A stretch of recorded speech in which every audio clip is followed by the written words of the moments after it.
मना कहनी पूरु गगन जरी हाल पिया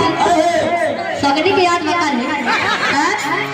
कि हाथ कबद के कुछ ना कोई हाल पिया कि बोलो के बिगड़ल से बनो ले लिया रे बनो ले लिया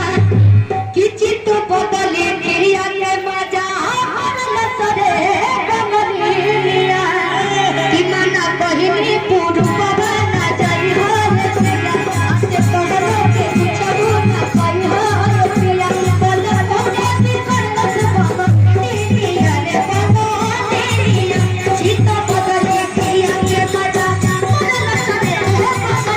ले लिया चित बदले क्रिया के मजा हरल सरे बनो ले लिया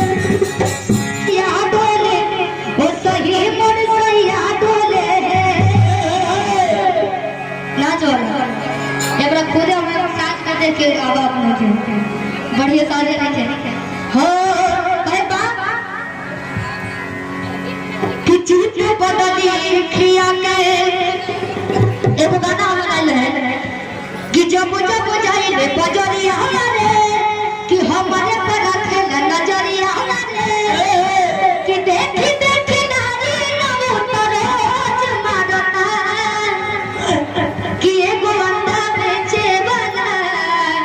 कि एगो अंडा हसल ना अब सुना तो सुना